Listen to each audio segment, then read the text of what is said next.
Bonjour à tous, je suis Osena Mili et je vous souhaite la bienvenue sur Tradi Cuisine. Aujourd'hui, on va préparer ensemble un plat de nouilles que j'adore, le fameux bo bun, appelé bun bo sao ou bun bo nam bo au Vietnam, ce qui peut se traduire par vermicelle de riz au bœuf de la région sud. Alors pour ceux qui ne connaissent pas, c'est une sorte de salade complète avec des vermicelles de riz, du bœuf sauté, des légumes croquants et surtout des herbes fraîches. C'est vraiment la particularité de cette salade que j'aime beaucoup. Alors il y a aussi des cacahuètes grillées et des échalotes frites, mais ça c'est vraiment pour la gourmandise. Bref, cette salade est vraiment délicieuse, parfaite pour l'été, bien parfumée, très facile à faire en plus. Et dans cette vidéo, on va préparer ensemble une version traditionnelle comme j'ai eu l'occasion d'en manger au Vietnam. Petite remarque, en France on aime bien manger cette salade avec des nems, mais en réalité c'est pas du tout obligatoire. C'est un peu comme ajouter des merguez au couscous. C'est pas vraiment traditionnel, mais on aime bien faire ça. Allez, c'est parti!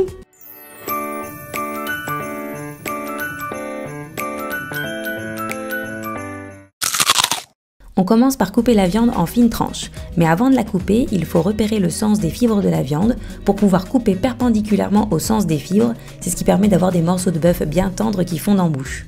Pour 2 personnes, il nous faudra 250 g de bœuf tendre. Moi j'aime bien prendre de la bavette parce que c'est un morceau de bœuf pas trop cher et de bonne qualité, mais par contre, pensez à demander à votre boucher un morceau bien épais pour obtenir de belles tranches de bœuf plutôt que des lamelles. Pour que la découpe soit plus facile, je vous conseille de faire comme moi et de travailler avec une viande à moitié décongelée.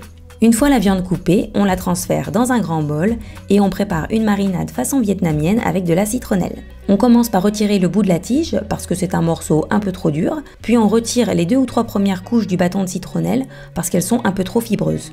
On retire aussi la partie haute du bâton de citronnelle parce qu'elle est beaucoup moins savoureuse que la partie basse. On va maintenant hacher la citronnelle. On commence par la tapoter avec le dos du couteau pour faire ressortir toutes les saveurs de la citronnelle, puis on la hache finement au couteau. En tout, il nous faudra 15 g de citronnelle hachée, ce qui correspond grosso modo à 1 ou 2 bâtons de citronnelle. Transférez la citronnelle hachée dans le bol contenant la viande, puis pour terminer la marinade, on va ajouter 2 gousses d'ail dégermées et hachées, une demi-cuillère à soupe de sauce poisson ou de la sauce soja à défaut, une demi-cuillère à café de sucre, un peu de poivre et éventuellement une demi-cuillère à café de 5 épices ou le curry de votre choix. Ajoutez finalement 20 g d'eau et mélangez le tout délicatement. Couvrez la viande et laissez-la mariner pendant au moins 1 heure et si possible laissez-la mariner une nuit entière au réfrigérateur. On va maintenant préparer des légumes aigres doux à la vietnamienne comme on en trouve dans le bo bun mais aussi dans les fameux sandwichs banh mi. Ici, il nous faudra 75 g de carottes et 75 g de radis coupés en fin bâtonnets. On peut utiliser du radis japonais ou bien des radis rouges classiques comme je le fais ici. Pour leur marinade au vinaigre, il nous faudra 60 g de vinaigre de riz ou du vinaigre blanc à défaut, 40 g de sucre et une pincée de sel. Mélangez le tout jusqu'à dissolution du sucre. Versez ensuite ce mélange sur les bâtonnets de carottes et de radis et rajoutez un peu d'eau si besoin, juste assez pour pouvoir couvrir les légumes. Comme il faut laisser mariner au frais pendant au moins 1 nuit, je vous conseille d'utiliser une boîte hermétique pour éviter les mauvaises odeurs dans votre frigo.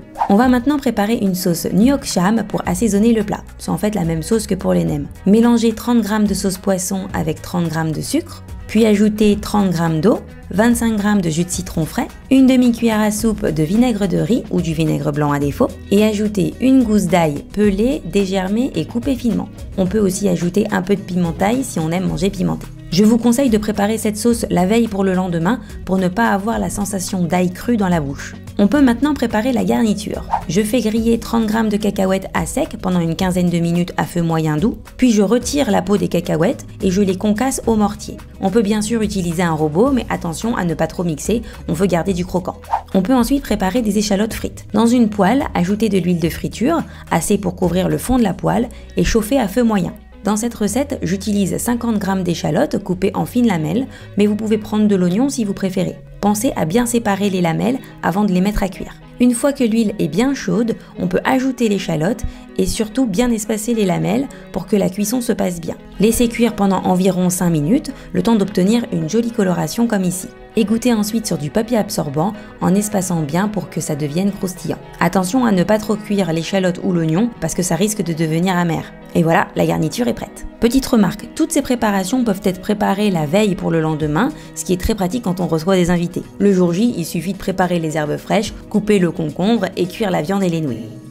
Alors, commençons avec les herbes fraîches. En tout, il nous faudra entre 15 et 20 g d'herbes fraîches. Pour moi aujourd'hui, c'est 5 g de feuilles de menthe, 5 g de feuilles de basilic thaï et 10 g de coriandre. Dans ce plat, j'aime bien aussi ajouter 3 belles feuilles de salade que je coupe grossièrement en lamelles. Pour la coriandre, je fais plutôt une coupe assez fine pour que ce soit plus agréable à manger et je coupe plus grossièrement la menthe et le basilic. Dans cette salade, j'ajoute aussi 100 g de concombre coupés en bâtonnets en retirant la partie centrale qui est un peu trop humide. Le but est d'ajouter du croquant et de la fraîcheur au plat. Après ça, on passe à la préparation des vermicelles de riz. Dans cette recette, il nous faudra 200 g de vermicelles de riz fraîches ou 2 portions de vermicelles de riz sèches. Pour qu'elles soient plus faciles à manger, je vous conseille de couper les nouilles en petits tronçons, soit avant, soit après la cuisson. Pour la cuisson, il suffit de cuire les instructions de votre paquet. Pour moi, il faut les cuire 2 minutes dans de l'eau bouillante. Par contre, pour tout le monde, après la cuisson, il faut placer vos nouilles égouttées directement dans un saladier contenant de l'eau froide pour stopper la cuisson, pour éviter que vos nouilles se transforment en une boule de pâte. Après environ une trentaine de secondes, vous pouvez égoutter vos nouilles pour ne pas les laisser tremper trop longtemps,